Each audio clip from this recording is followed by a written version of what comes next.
Hello दोस्तों, आप सभी का स्वागत है मेरे यूट्यूब चैनल सभ्य स्टडी में। तो दोस्तों, आज हम बात करेंगे एसएसटी के भूगोल पार्ट के 50 इंपॉर्टेंट क्वेश्चंस हैं।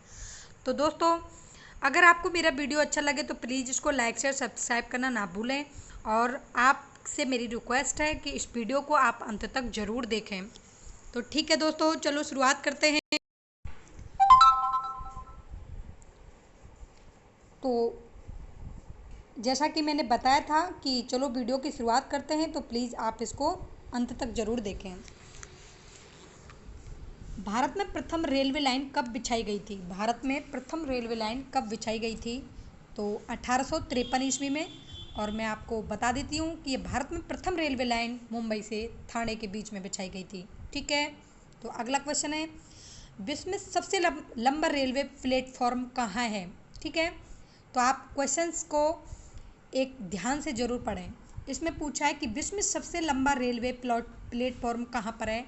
तो वह है आपका गोरखपुर में। ठीक है, तो आपका कहाँ पर है वो? गोरखपुर में। ठीक है, विश्व का सबसे लंबा रेल मार्ग कौन सा है? तो पहले मैंने पूछा था कि विश्व का सबसे लंबा प्लेटफॉर्म वो था आपका गोरखपुर में। तो विश्व का सबसे लंबा रेल मार्ग, तो लंबा रेल मार्ग सबसे आपका है साहब लेनिनग्राड व्लादिवोस्टोक। ठीक है, लेनिनग्राड व्लादिवोस्टोक तक है विश्व का सबसे लंबा। इसको याद रखने का आपको तरीका बताती हूँ कि जैसे आपके लंबा लंबा वर्ड है, आप लंबा के अकॉर्डिंग ला से लेनिनग्राड कर सकते हैं, बा से व्लादिवोस्टोक। ठीक है, इस तरीके से याद रख सकते हैं। ठीक है, तो आगे बढ़ते हैं। चलो, हावड़ा से हुगली के मध्य प्रथम रेलगाड़ी कब चली थी? हावड़ा से हुगली के मध्य प्रथम रेलगाड़ी कब चली थी? तो हावड़ा से हुगली के मध्य प्रथम रेलगाड़ी आपकी 16 अगस्त 1854 ईस्वी को। ठीक है, 16 अगस्त 1854 ईस्वी को चली थी। चलो देखते हैं ये राइट है नहीं है। तो ठीक है, 16 अगस्त 1854 ईस्वी को करेक्ट। ठीक है, निम्नलिखित में से कौन सा एक कृत्रिम पोताश्रय है? निम्नलिखित में से कौन सा, ये आपको पोताश्रय अर्थात दिए गए हैं, बंदरगाह दिए गए हैं, तो इसमें से कौन सा ऐसा बंदरगाह है कृत्रिम है जो? ठीक है, तो आपको बता देते हैं, यह आपका चेन्नई जो बंदरगाह है आपका ये कृत्रिम पोताश्रय है। ठीक है, कृत्रिम पोताश्रय क्या है? चेन्नई बंदरगाह। ठीक है, तो इसको देखते हैं ये सही है कि नहीं है। करेक्ट है, इसलिए निम्नलिखित में कौन सा एक कृत्रिम पोताश्रय है? चेन्नई। ठीक है, भारत का सबसे बड़ा बंदरगाह कौन सा है? भारत का सबसे बड़ा बंदरगाह है आपका मुंबई बंदरगाह। भारत का सबसे बड़ा बंदरगाह है। भारत का सबसे बड़ा बंदरगाह कौन सा है? मुंबई बंदरगाह। ठीक है, कोचिन कोच्चि बंदरगाह किस तट पर स्थित है? कोच्चि बंदरगाह किस तट पर स्थित है? तो आपको बता देती हूँ, ये मालवार तट। ठीक है, ये मालवार तट पर स्थित है। आप इसको इस तरीके से याद रख सकते हैं, कोच्चि जैसे कोच्चि एक वर्ण है, तो मालवार तट किस राज्य से आपका किस राज्य के उस पर स्थित है? तो मालवार तट है आपके केरल। ठीक है, तो केरल के अकॉर्डिंग तो केरल के हिसाब से कोच्चि का से स्टार्टिंग हो रही वर्ण की, तो कोच्चि का, तो केरल के अकॉर्डिंग आप लगा सकते हैं कि मालवार तट केरल में है, तो केरल कोच्चि बंदरगाह किस तट पर स्थित है? मालवार तट पर। ठीक है, इस तरीके से याद रख सकते हैं। आगे बढ़ते हैं, भारत में राष्ट्रीय जलमार्गों की संख्या कितनी है? तो भारत में राष्ट्रीय जो जलमार्ग हैं उनकी संख्या है आपकी 5। भारत में राष्ट्रीय जलमार्गों की संख्या कितनी है? आप क्वेश्चंस को ज़रूर ध्यान से पढ़कर आंसर का जवाब दें, क्वेश्चन का जवाब दें। ठीक है, भारत में राष्ट्रीय जलमार्गों की संख्या, राष्ट्रीय जलमार्ग, इसमें पूछा है जलमार्गों की संख्या कितनी है? तो राष्ट्रीय जलमार्ग हैं हमारे देश में 5। ठीक है, आगे बढ़ते हैं, भारत में प्रथम रेलवे लाइन का निर्माण कहाँ हुआ था? तो भारत में प्रथम रेलवे लाइन का निर्माण हुआ था, जल्दी बताओ, भारत में प्रथम रेलवे लाइन का निर्माण हुआ था आपका मुंबई से ठाणे के बीच। मुंबई से ठाणे के बीच, और ईयर बताया था 1853। ठीक है, 1853 मुंबई और ठाणे के बीच में हुआ था। और इसका निर्माण कहाँ पर हुआ था? मुंबई और ठाणे के बीच 1853 ईस्वी में हुआ था। ठीक है, चलो देखते हैं, मुंबई से ठाणे के बीच, करेक्ट। ठीक है, भारतीय रेलवे कितने जोनों में विभाजित है? तो भारतीय रेलवे कितने जोनों में विभाजित है?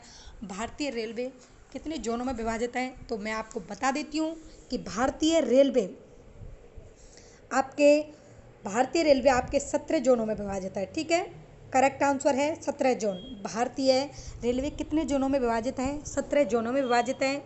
देखते हैं राइट है या नहीं है। तो यह आंसर देखते हैं आपका बिल्कुल करेक्ट है। भारतीय रेलवे कितने जोनों में विभाजित है? तो 17 जोनों में विभाजित है। और आपको इसको याद रखने का तरीका बता सकती हूँ कि भारतीय रेलवे रेल यानी कि रेल से क्या होता है? अधिकतर खतरा होता है रेल से। अधिकतर लोग क्या करते हैं, ये मेरी याद रखने की ट्रिक है, तो आप प्लीज़ इनको इसी तरीके से याद रख सकते हैं, क्योंकि जब एग्जाम में ऑब्जेक्टिव क्वेश्चन पूछे जाते हैं, आपसे लिखित तो नहीं करवाया जाता है, तो आपको केवल एक ही पॉइंट के अकॉर्डिंग उसको याद रखना होता है। ठीक है, आप थोड़ी सी थ्योरी समझ के उसको आप घुमा सकते हैं इस चीज़ को। भारतीय रेलवे कितने जोनों में विभाजित है, तो उसको याद रखने का एकमात्र ये ट्रिक है कि आप उसको किसी चीज़ से जोड़ करके याद रख सकते हैं। तो मैंने जोड़ा है इसको रेल यानी खतरा। रेल से क्या होता है? अधिकतर मर्डर होते हैं, अधिकतर लोग मरते रहते हैं। तो रेल 17 खतरा। ठीक है, 17 यानी खतरा, 17 यानी खतरा, 17 खतरा। ठीक है, इसे अकॉर्डिंग इसको कितने जोनों में? 17 खतरा। ठीक है, रेलवे जोन को कितने? 17 जोनों में विभाजित किया है। ठीक है, तो आगे बढ़ते हैं। अगला क्वेश्चन है, भारतीय रेलवे का एशिया में कौन सा स्थान है? तो भारतीय रेलवे का कौन सा स्थान है? तो आपको इसको ध्यान से पढ़िए। भारतीय रेलवे का एशिया में कौन सा स्थान है? भारतीय रेलवे का एशिया में कौन सा स्थान है? एशिया महाद्वीप की बात कर रहा है, एशिया की पूछ रहा है, तो कौन सा स्थान है? तो आपको बता देती हूँ, ये आपका प्रथम स्थान है। भारतीय रेलवे का एशिया में कौन सा स्थान है? ये प्रथम स्थान है। ठीक है, देखते हैं, प्रथम स्थान है, करेक्ट। भारतीय रेलवे का एशिया में कौन सा स्थान है? तो प्रथम स्थान है। ठीक है, आगे अगले क्वेश्चन में चढ़ जाते हैं। भारतीय रेलवे का विश्व में कौन सा स्थान है? आप क्वेश्चंस पर ध्यान दें। आप क्वेश्चंस उसमें पूछा था एशिया, ठीक है, और इसमें पूछ रहा है विश्व।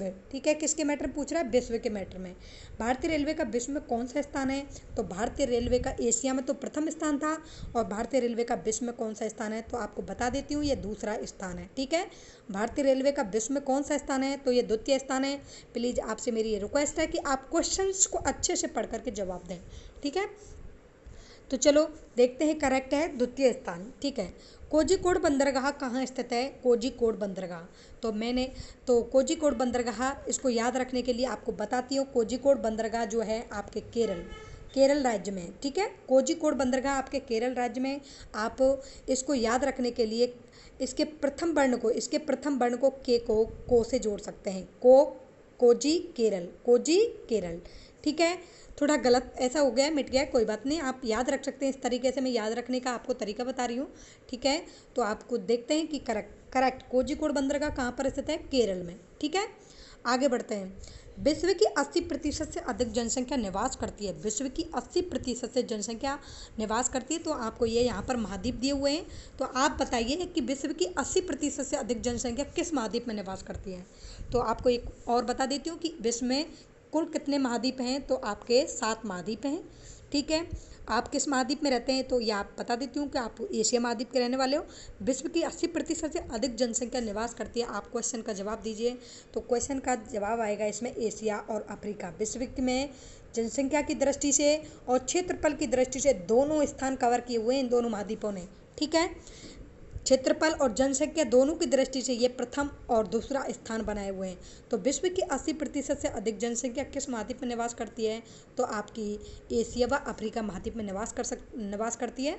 ठीक है, तो अगला क्वेश्चन, भारत में मुंडा जनजाति किस क्षेत्र में निवास करती है? भारत में मुंडा जनजाति किस क्षेत्र में निवास करती है?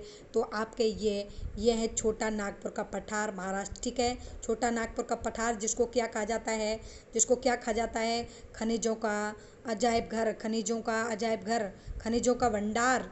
ठीक है, छोटा नागपुर का पठार यानी खनिजों का भंडार। ठीक है, और ये कहाँ पर है? भारत में मुंडा जनजाति जो पाई जाती है, नाग मुंडा, इस अकॉर्डिंग इस तरीके से आप याद रख सकते हैं। नाग मुंडा अर्थात जनजाति कहाँ पर पाई जाती है? ये पाई जाती है आपकी छोटे नागपुर पठार पर। ठीक है, आगे बढ़ते हैं। निम्नलिखित में से किस आदिवासी समाज को खेल में विभाजित किया गया है? तो खेलों में विभाजित करने वाली आदिवासी जनजाति क्या है? अर्थात कौन सा जिनको खेलों में विभाजित किया है, खेलों में पार्ट में विभाजित कर दिया गया है, वो कौन सी जनजाति है? तो आप इसको बता सकते हैं। ये जो जनजाति अहोम जनजाति जो है, ये खेलों में विभाजित है, खेल में विभाजित कर दी गई है, खेलों में विभाजित है ये जनजाति खेल में। ठीक है, ये जनजाति जो है खेलों में विभाजित है। खेलों में विभाजित जनजाति अहोम। ठीक है, ठीक है, आगे बढ़ते हैं। निम्नलिखित में से कौन सा जुड़वा नगर है? तो आप इसको, तो ये आसान क्वेश्चन है आपको, तो आप इसको आसानी से आज जवाब दे सकते हैं। ये तो रटा पड़ा होगा आपको। ठीक है, तो आपका हैदराबाद और सिकंदरा, हैदराबाद और सिकंदराबाद दोनों ये कैसे नगर कहे जाते हैं?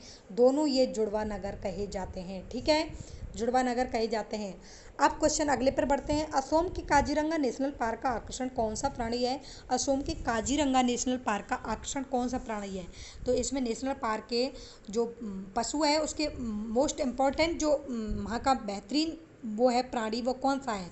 असोम काजीरंगा नेशनल जो पार्क है, राष्ट्रीय पार्क है आपका, वो कौन सा प्राणी है वहाँ पर फेमस? ठीक है, तो आपका ये गैंडा। ठीक है, आपका कौन सा वो है? इसमें गैंडा है। और सॉरी, मैंने आगे वाले क्वेश्चन में आपको ये नहीं बताया था, करेक्ट है हैदराबाद या सिकंदरा। ठीक है, इसमें गैंडा है। किस जनगणना के बाद ये पता चला कि भारत की जनसंख्या तेजी से बढ़ रही है?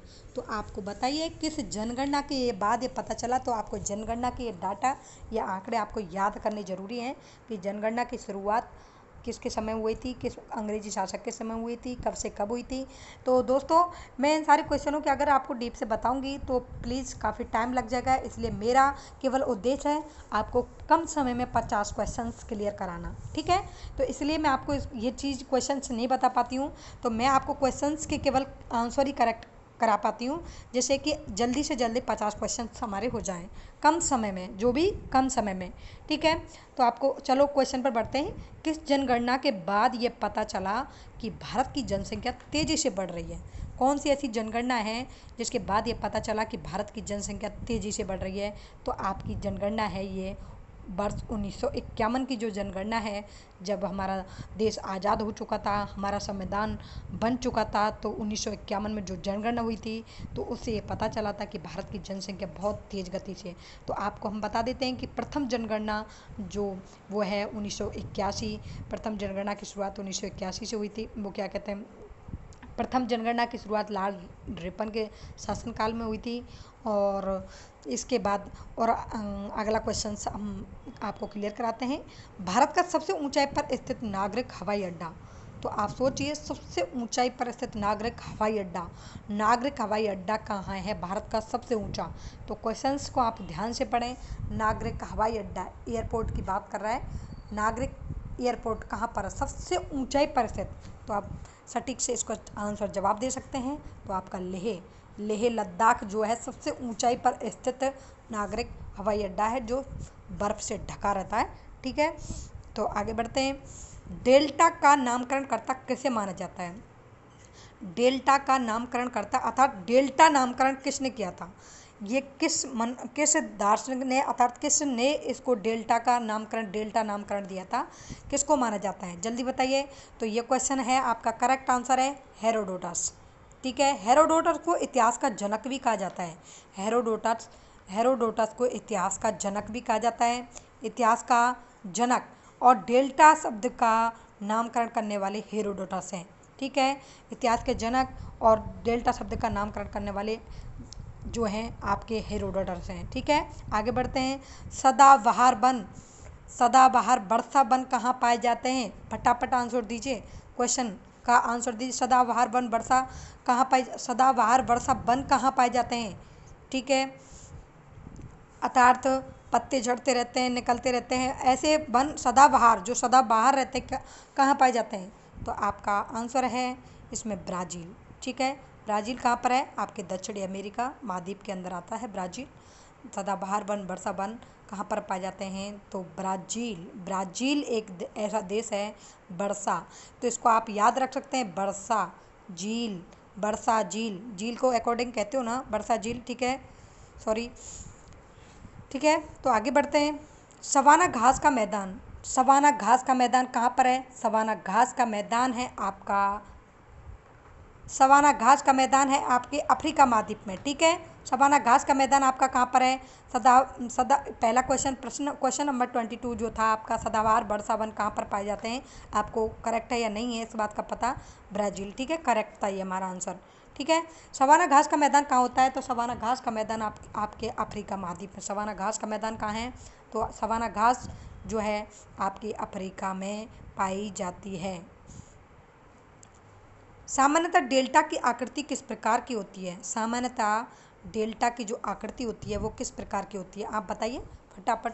तो सामान्यतः डेल्टा की जो आकृति होती है वो त्रिभुजाकार होती है। डेल्टा की आकृति जो होती है ये त्रिभुजाकार होती है, ठीक है।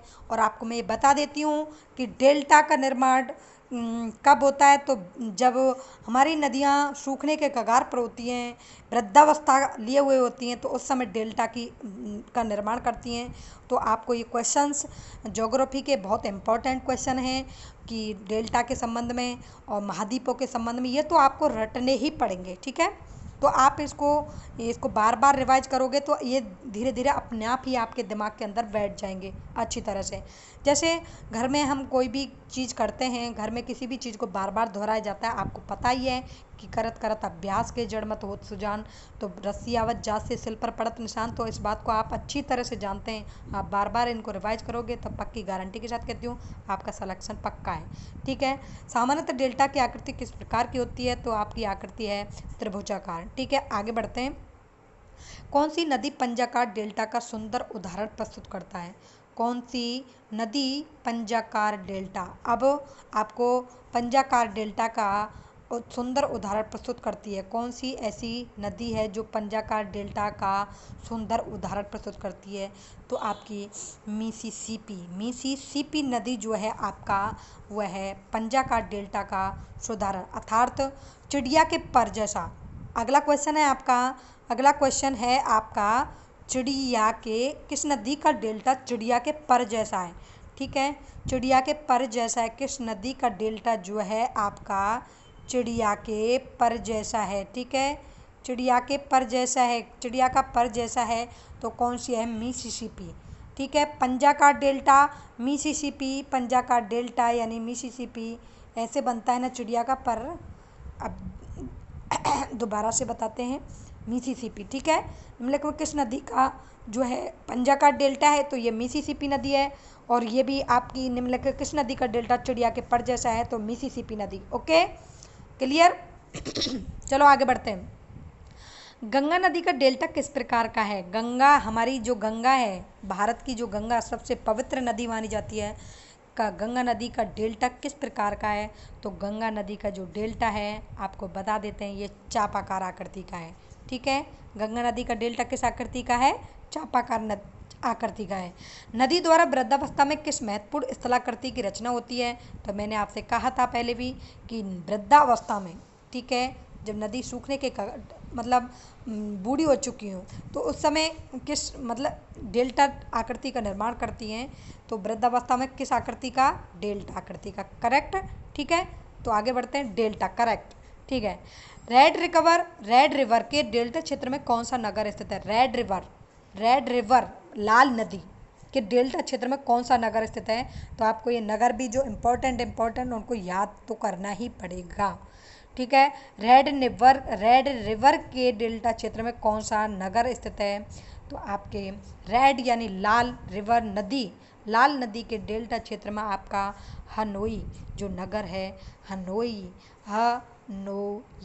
ठीक है। हनोई नगर जो है आपके रेड रिवर के डेल्टा क्षेत्र में स्थित है। आइसोहेल रेखाओं द्वारा क्या प्रदर्शित किया जाता है? तो आइसोहेल रेखाओं के द्वारा क्या प्रदर्शित किया जाता है? तो आपको समान धूप। आइसोहेल रेखाओं के द्वारा क्या प्रदर्शित किया जाता है? समान धूप। इसको याद करने की ट्रिक बताती हूँ मेरे हिसाब से। इस आइसोहेल रेखाओं, आइस मतलब क्या होता है? आइस मतलब क्या होता है, जल्दी बताइए। आइस मतलब क्या होता है? बर्फ़, ठीक है। तो आप हेल का अर्थ लगा सकते हैं अपने हिसाब से, अपने माइंड से, कि हेल यानी बर्फ़ से जो हेल को हेट से जोड़ सकते हैं। बर्फ़ से हेट कौन करता है? तो धूप पड़ती है। तो आइस और हेल रेखाओं द्वारा क्या प्रदर्शित किया जाता है? तो समान धूप को प्रदर्शित किया जाता है। अर्थात आप इस हिसाब से याद रख सकते हैं, आइस हेल, आइस से घृणा कौन करता है? समान धूप। इस हिसाब से इसको याद रख सकते हैं, ठीक है।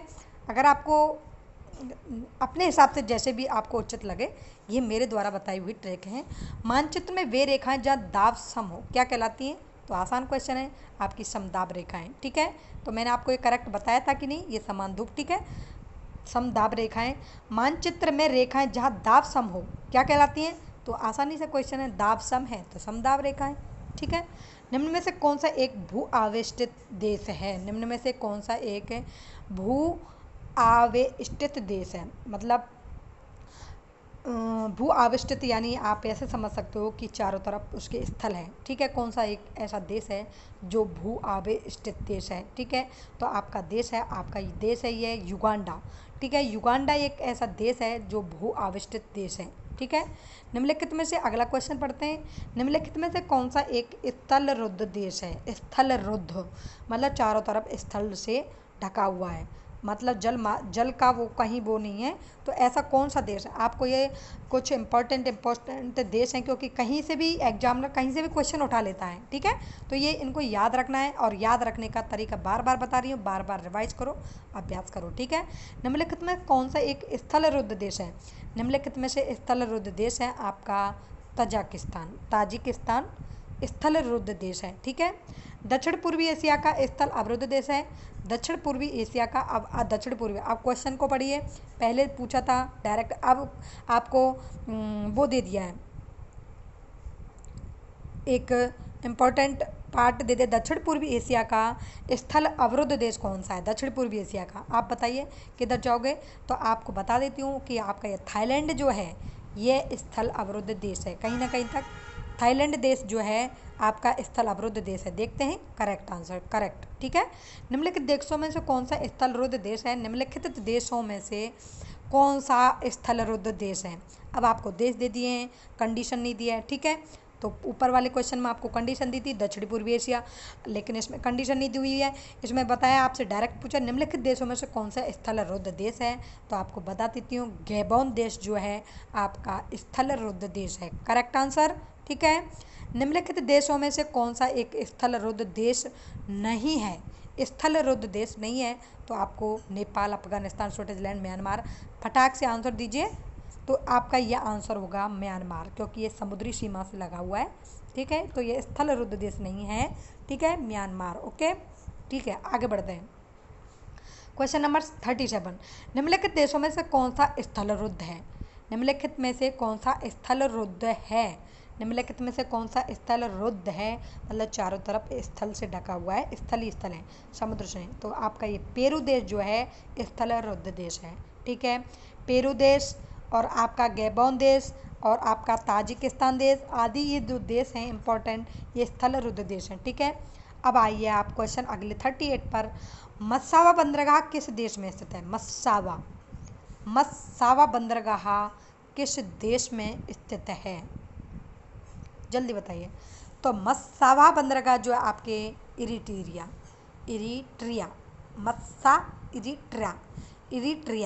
मस्सा इरिट्रिया।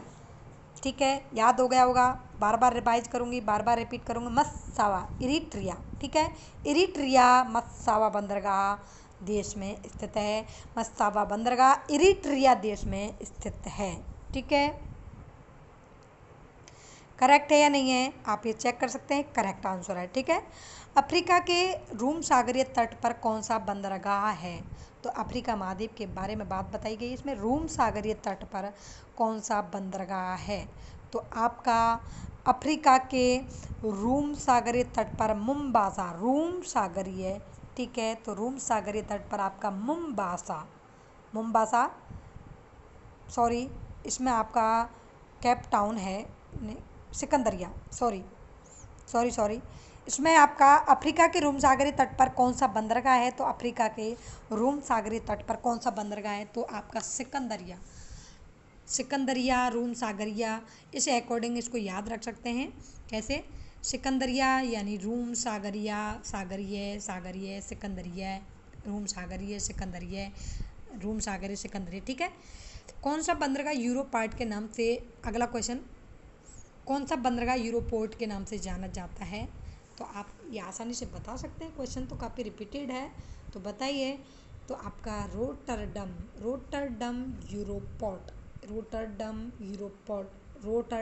यूरोपोर्ट बंदरगाह के नाम से प्रसिद्ध है।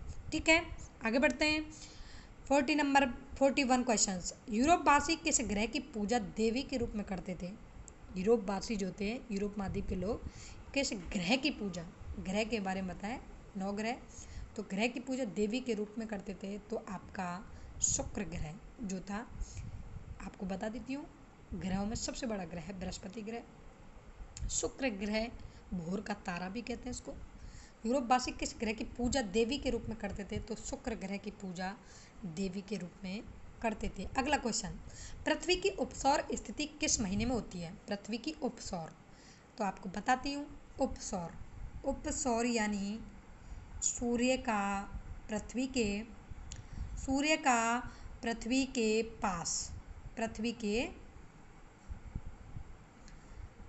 सूर्य का पृथ्वी के पास होना, उपसौर, ठीक है, पास होना। और आपने एक और पढ़ा होगा, तो आपको बता पृथ्वी की उपसौर स्थिति किस महीने में होती है? तो ये आपकी जनवरी के महीने में होती है, ठीक है। तो आपकी ये जनवरी के महीने में होती है। और आपको एक वर्ड और होता है कि ये तो आपको मैंने बताया था उपसौर, उपसौर एक और होता है अपसौर, अपसौर। तो उप मतलब समीप है, उप मतलब समीप, तो अपसौर मतलब दूर। पृथ्वी की सूर्य से जब दूर रहता है तो वो कौन सा होता है? तो वो जुलाई का महीना होता है, ठीक है। 21 जून के दिन पृथ्वी की अपसौर की स्थिति बनती है, ठीक है। पृथ्वी की सबसे ऊपरी परत के लिए सर्वप्रथम सियाल शब्द का प्रयोग किसने किया था? तो आपको बताते हैं कि पृथ्वी क्या कहते हैं, 3 परतों में विभाजित है, जो कि आपकी पृथ्वी जो है आपकी 3 परतों में विभाजित है। कौन कौन सी हैं वो आपको बताते हैं। सियाल, प्रथम सियाल, सीमा और निफे, ठीक है, और आपकी निफे, ठीक है। तो आपकी वो पूछ रहा है पृथ्वी की सबसे ऊपरी परत के लिए सर्वप्रथम सियाल शब्द का प्रयोग किसने किया था? सियाल शब्द, इस शब्द का सबसे पहले किसने प्रयोग किया था? तो आपको बता देती हूँ, सियाल, सियाल से अकॉर्डिंग याद रख सकते हैं, सी एस से चालू होने वाला है, सी सियाल, स्विस, ठीक है, इस हिसाब से याद रख सकते, सी यानी स्विस, ओके, ठीक है। चलो आगे बढ़ते हैं। पृथ्वी के किस भाग में निकेल और लोहा की प्रधानता है? तो आपको मैंने बताई थी कि पृथ्वी की कितनी परतें हैं, सियाल, सीमा, निफे। तो निफे जो है आपकी निकेल और लोहा की प्रधानता निफे नामक परत में है। निफे, नी से चालू होने वाला निकेल, इस अकॉर्डिंग याद रख सकते हैं, नी फे, नी इसका नी, ठीक है, इसका नी, ठीक है, निफे। पृथ्वी के किस भाग में निकेल और लोहा की प्रधानता है? तो निफे, निकेल के अकॉर्डिंग निफे को याद रख सकते हैं। आगे बढ़ते हैं, ठीक है, आपको चेक कर लेना है, निफे करेक्ट है। मैंने सॉरी इस बात को पहले नहीं बताया, स्वेस ये भी करेक्ट है इसमें।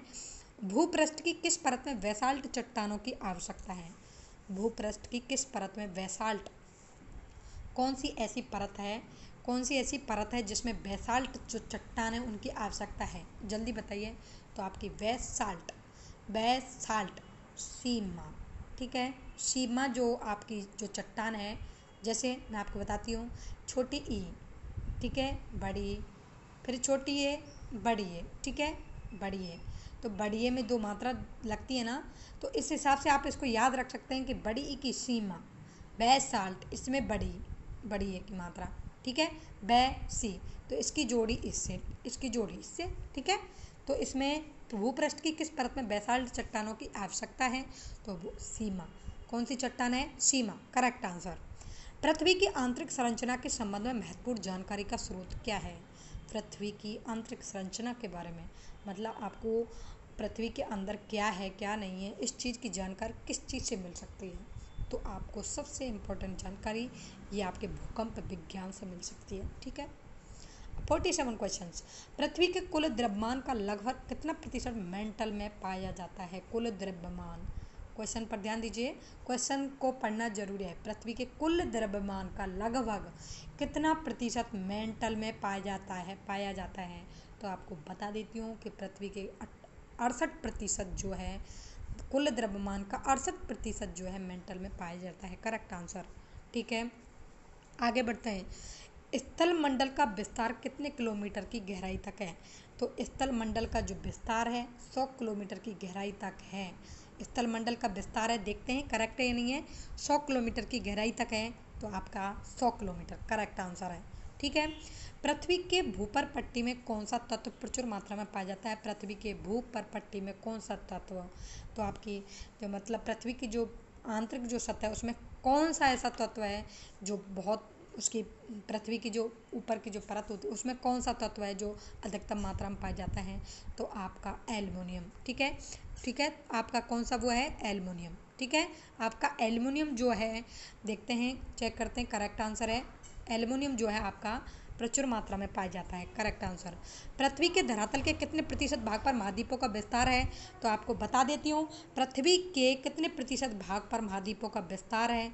तो आपके पृथ्वी के 29.2% भाग पर महाद्वीपों का विस्तार है। और आपको ये बताती हूँ कि पृथ्वी के 71.8 यानी 71.8% भाग पर जल ही जल है। ठीक है, जल ही जल है। केवल 29.2 पॉइंट भाग पर वो है, क्या कहते हैं, महाद्वीपों का विस्तार पाया जाता है, यानी स्थल है।